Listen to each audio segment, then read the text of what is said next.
back YouTube. Today I'm going to walk you through ways in which you can help build muscle from home. Okay, some people can't get access to a gym or would rather just train at home for whatever reason.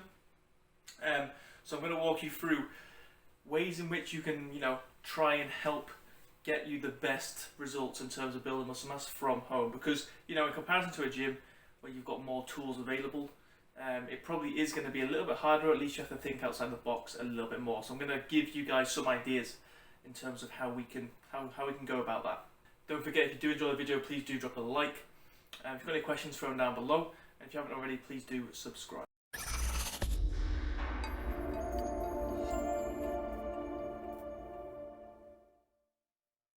Okay, so we need to just first and foremost, remember and understand the main principle behind building muscle mass, and that is progressive overload. Okay, so you basically need to be giving your body a reason to grow over time, and that reason, that stimulus, needs to be progressive over time. Okay, because if you just stick to the same stimulus, so let's say the same weight that you're shifting, your body's going to get used to that stimulus, and it's no longer going to provide enough of a stimulus for your body to adapt to because it's used to it. It's normal. Okay, so you need to always be challenging it in a way that is progressive, which I'm going to come to in a minute, to make sure that your body's adapting to that. So in simple terms, you need to be making sure that you are progressing volume, so adding volume over time, so the amount that your muscles are having to work over time for it to adapt, for it to build muscle mass and progress. Okay, so number one, we can obviously increase the resistance. Okay, so resistance here being a number of things. If we're working from home, you might well have weight. You might have dumbbells, barbells, and even body weight, right? That is a form of resistance. Okay, if you then have, a decent amount of dumbbells, barbells, decent amount of weight that you can then add over time, that is going to be increasing resistance and therefore progressing overload over time. Okay, let's take for example, even if you're doing, let's say you're doing press ups, okay, and let's say you can easily knock out 3 sets of 10 press ups body weight pretty comfortably. You could add weight to that to progress that movement. Okay, you can maybe get a backpack and put some weight in it, okay, to progress that movement. Over time, you can build back up to those same reps and those same sets with that added weight. You can then increase the weight again, and so forth. That's going to be an idea of increasing resistance over time, okay? Again, if you've got the weight in there, dumbbells, barbells, that you can increase from like 4 kilograms, 6 kilograms, 8 kilograms, 10 kilograms over time, that's going to be another way to do it. And that's obviously an easy way you can do it in the gym, you've got a lot more weight available. If you haven't got much weight at all available, again, like I said, there's ways about it where you can use a backpack, stick weight in there, whether that's food, whatever it might be. You can also grab resistance bands, right? You can grab resistance bands and you can use them to perform various different exercises. You can use resistance bands to help you do, bicep curls, tricep push downs, chest press, chest flies. You can get, there's quite a few different brands and options out there available. But what it also allows you to do is then change the resistance that you're working with. Okay, you can get different level of resistance bands. So you can start using a lighter one when that gets easy. You can start using a stronger band and so forth. You can even change the length of the bands.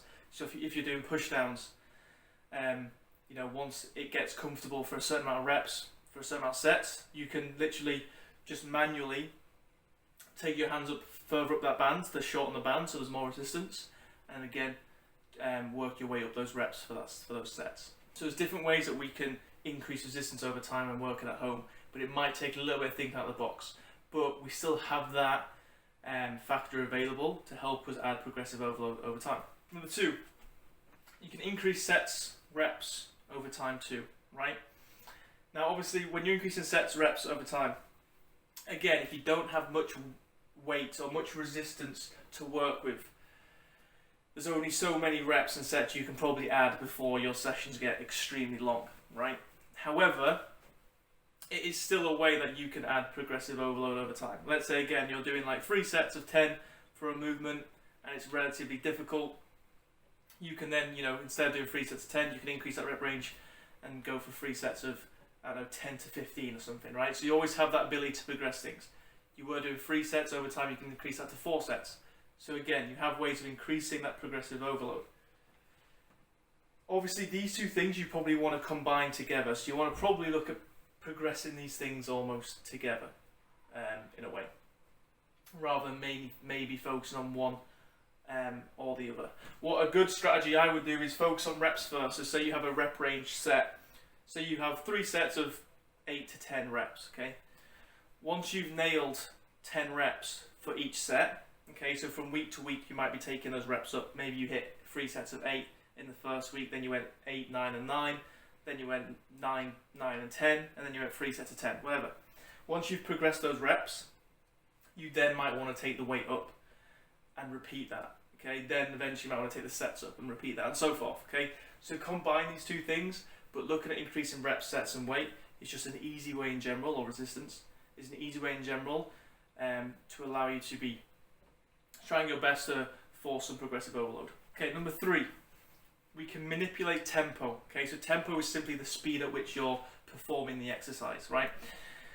Now, again, because you maybe haven't got so much resistance at home as you would in the gym, generally speaking, you're probably going to be able to do more at home because you haven't got as much weight than you would in the gym, right? And so technically speaking, unless you're using certain methods, which you're going to go into in a minute, in comparison, the intensity in terms of which you're training is going to be a little bit harder to achieve at home, unless you're using certain methods, which we're going to go into now. If you're very new to training and you're new to training at home, then that might not be the case. Body weight might even be hard enough, and adding a little bit of weight here and there might be hard enough, which is fine. But when we're training in general, when we're looking at adding muscle mass, we want to be making sure that what we are doing is of a high enough intensity, okay? So if you think of like a scale out of 10, right? 10 out of 10 would be you have no more reps left in the tank. 9 out of 10 would be you have 1 more rep left in the tank. 8 out of 10 would be you have 2 more reps left in the tank, and so forth.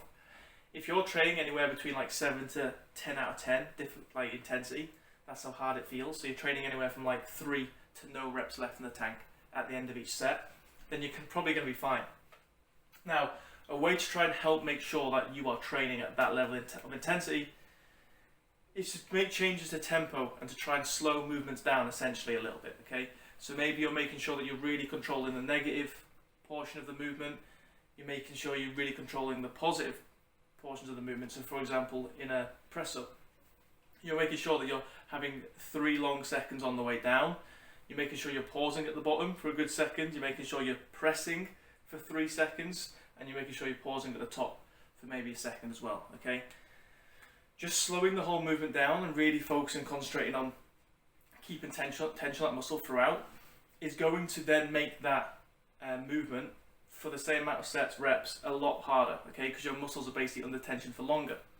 So using and changing around tempo is a great way to make things harder and make sure we're training at a relative intensity. But 2, you can also use it to then progress things, right?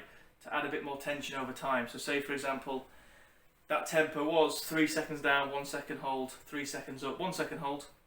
When that gets comfortable, maybe you don't have much weight to increase anymore, you can then add an extra second to the negative and the positive phase, okay? To maybe make it just a little bit harder. Okay, then next, which is very similar to tempo, we have this idea of isometric holds, okay? So isometric holds is basically just holding a position while having tension on whichever muscle group you're focusing on, and just trying to hold that for essentially as long as you can until you're fatigued, right? So for example, in a press up position, you might get to the very bottom and just try and hold that position for as long as you can, okay? Or if you're training like legs, quads, you might hold like a wall sit position, so where you're at 90 degrees in your knees at the bottom, almost at the bottom of a squat or parallel against a wall, and you're just going to hold that, and that's going to fatigue your quads in that isometric hold. And all you're trying to achieve there is that initial fatigue, so that when you then go on to train, so say you do the isometric hold and then you go into the set, your muscles are already fatigued, okay? And that's just going to help with creating that stimulus, that intensity that you're after. So again, you know, maybe you've gone through these steps and you've seen some good progression, some good progressive overload, but then you're starting to struggle to maybe take that further. You can then start using stuff like isometric holds. Just add that little bit more fatigue, intensity and stimulus that you're looking for. And then lastly, you can also include stuff like metabolic training, okay, which you can do in the gym as well, but just in case people aren't aware of it, it's just another way of creating, again, a good stimulus, or maybe a slightly different stimulus to that muscle group. Okay, so it's a good way of really fatiguing and taxing that muscle group, in a way of producing a lot of waste products within it, producing a lot of stress for that muscle. Okay, so metabolic training or light training is stuff like, if you ever heard of like drop sets, where you may be going for a full set, work into that sort of 8, 9 out of 10 intensity, and then maybe you're dropping the level of resistance. So maybe, for example, you're doing a press up with some weight in a backpack. Okay, you're getting to that sort of point where you've only got 1 rep left in the tank, or maybe none. You're going to then take the backpack off, and then maybe you go again, just doing body weight until you can't go anymore, till complete failure. Okay,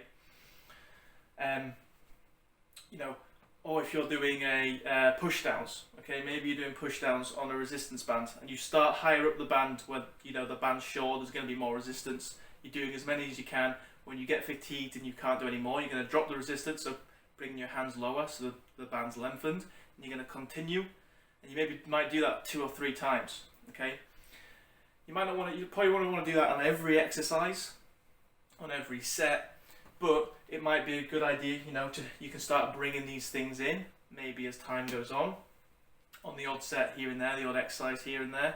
So again, just try and add a bit more volume, add a bit more stimulus, and again, try and drive that progressive overload a little bit more. So there you have it. There's 5 ways in which you can try and progress things within your home environment to build some muscle mass, okay? And again, in a sense, within the principles, it's very similar to within a gym environment, right?